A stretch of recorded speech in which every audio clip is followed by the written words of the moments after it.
welcome back to the Friday Pattern Company YouTube channel. My name is Paige and I'm here today to do a sewing vlog. So I'm going to be doing the brand new Saguaro set. It's a lovely woven set of a top and pants kind of combination, like a cord kind of thing. And I'm going to be doing a set in linen today, so I'm going to be making a really nice set for like the summer months. And I thought I would vlog the process, not so much of the sewing because Chelsea's going to be doing a separate sewing video, and if that's already live then I will link it in the description box for you guys. But in this video I thought it would be quite cool to do a Saguaro set and then dye it. I've got this really awesome linen fabric that I've had in my stash for about 2 years, and I've been meaning to do something with it. And it's plain like white linen, because linen is a natural fibre, it means that you can dye it any colour you want and the colour will take to a natural fibre. So I'll make the Saguaro set following the instructions and then I will be dyeing it in this video. If you're new to this channel, make sure to subscribe, give this video a thumbs up, and we're going to get straight on into it. Just for reference, I'm cutting out a medium on top and a large on the bottom, and this is the first time I'm making it, so I'm just literally going to cut it straight from the pattern and make any amends sort of as I go with the fit and things like that. So this is the fabric that I'm using. It's a really lightweight linen, and it actually has, weirdly, a like slight bit of stretch to it. Isn't ideal because I'm going to have to work out where to place the pattern pieces when I'm cutting it, but it's not enough for it to be, you know, obviously a stretch fabric. It's just got a bit of pull in like one way sort of thing. It's not all the way, it's like directional stretch. So here's where I've got to with the top. I've just got to put the hemband on and hem the sleeves. But it's looking really cute, and I think I would just make so many of these little tops for the summer, to be honest, regardless of what the pants end up looking like. I think it's a really cute little top, standalone, and it's literally taken me an hour and a half to sew this together. So I reckon it'll probably take me about 2.5 hours in total to make this top, which is amazing. So yeah, gonna finish this up. Hi, this is Paige from the future coming back in, and I lost a little bit of the footage that I took experimenting with the dyes that I brought. So I actually went and brought these Rit dyes. I'd heard amazing things about the quality of the Rit dye and I was super excited to try it out. However, I thought I would do a sage green kind of colour. So I'll put my inspiration picture. This is what I saw on Pinterest, and I thought this would be exactly what I wanted to do with this Saguaro. Now that I know it's actually pronounced Saguaro, so apologies. How I wanted the Saguaro to look, and I decided to get these dyes from Rit, and I thought if I water them down, maybe I could try and achieve a kind of sagey kind of green, as that's my favourite colour at the moment. So I picked up the aquamarine Rit and the emerald Rit, and I thought, boom, mix these together, be all fine. Didn't really think, to be honest. What I should have done is got the emerald and a yellow tone, because sage green is actually more yellowy in tone.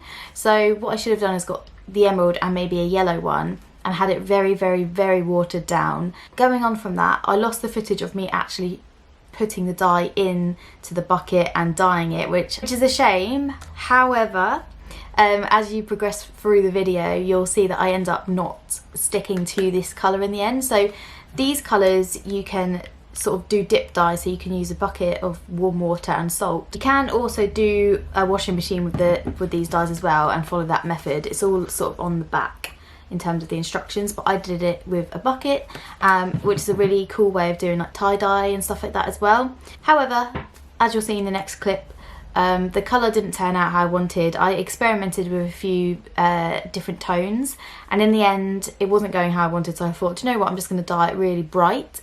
I dyed it really bright and I just couldn't unsee the fact it looked like Peter Pan. So I was like, no, not going to do this. So I actually went and ordered a new shade of dye, which I will show you in the next clip. So I just wanted to show you guys how the colour turned out once it had dried. Now I'm sort of trying to have it zoomed out as possible so the other colours don't impact this one, because when I zoom in, the phone sort of changes its colour. But it's turned out a very like appley kind of green, which is kind of cool, just not what I was hoping for. And then someone also messaged me on Instagram to say that it looks a bit scrub-like hospital scrubs. So I'm definitely not feeling it, which is a shame. But with all experiments, you know, these things can happen, I suppose. So I actually ordered this in the end. I've gone for a navy blue, which is a nice safe colour. I've used Dylon before. As much as I like the RIT dyes and I liked the payoff that it gave, I just feel like the shade isn't right for me. So I'm going to go for this navy blue Dylon colour, and this is the one that you use within your washing machine. So that is my next plan. So I'm just going to pop this in my machine with the Dylon stuff, and it's super easy. You just do 2 cycles of a wash with this drum within your machine, and it will dye the fabric. So I'm hoping it'll come out a nice deep navy colour, because obviously the green just didn't work for me this time. But yeah, so I'm going to go do this process, dry it off, and I'll show you the finished result.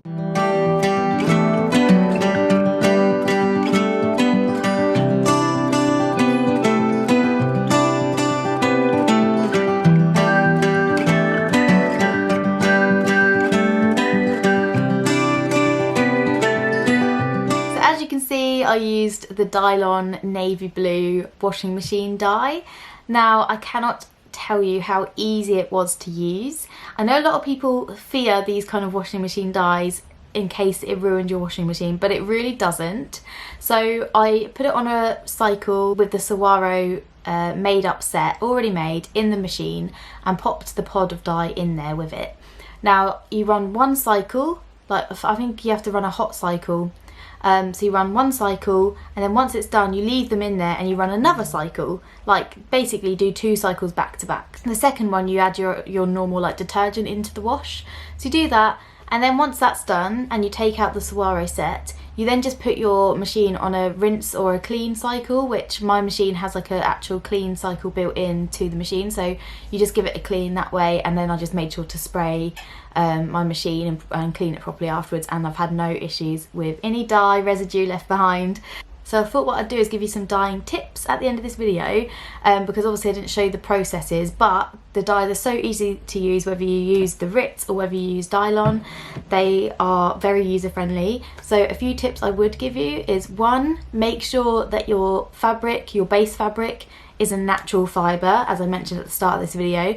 Make sure that it's a cotton, a linen. Those are natural fibres, and therefore they are able to soak up the dye. If you're using a synthetic like a nylon, polyester, they are not going to soak up the dye, so it's just going to be a waste of your time. Tip number 2 is to make sure that if you are making your product, so like I did, I obviously made my Saguaro first before I dyed it. Make sure the sewing thread that you're using is a cotton thread, because obviously your sewing thread also needs to be a natural fibre in order to soak up the dye.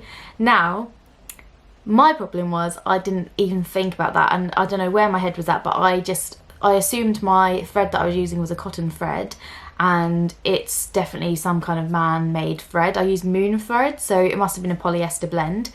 So I used a moon thread in white, and the finished Saguaro has come out with a white stitching, and actually I love how it turns out. I think it's given it a really nice design detail, but obviously if that's not what you're going for, then just make sure that you're sewing with the right thread. Tip number 3 is test your colours. So I actually cut up some strips of my fabric, like swatches first, and I dip dyed them in the bucket when I was using these colours, and I did one for 5 minutes, one for 10 minutes, and they were kind of looking very similar, and that's when I realised the sage green wasn't going to happen. So I decided to add more colour and do another test, and I liked the intensity of the green, and I thought that's the one I'll go for. So I tested first, and although it still wasn't coming out, you know, my ideal shade that I originally started with, I thought I'd give the intense green a try, and it just happened that when the whole Saguaro set was dyed, I just didn't like it. So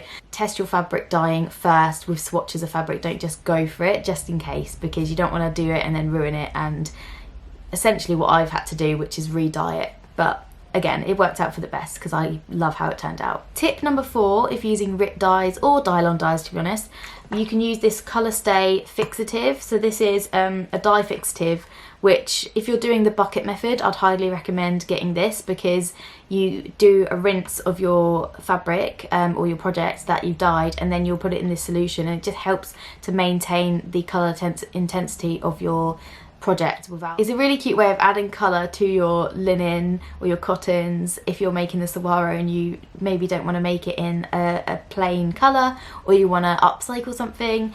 Yeah, it's a really fabulous way to make it your own, choose your own shades, and yeah, I absolutely love the process. I hope this video was helpful hearing the tips, and leave a comment below if you perhaps want to try dyeing fabrics for yourself. If you have any questions, if there's anything I've missed, then let me know. If there's any other videos you'd like to see on the Saguaro, let us know as well.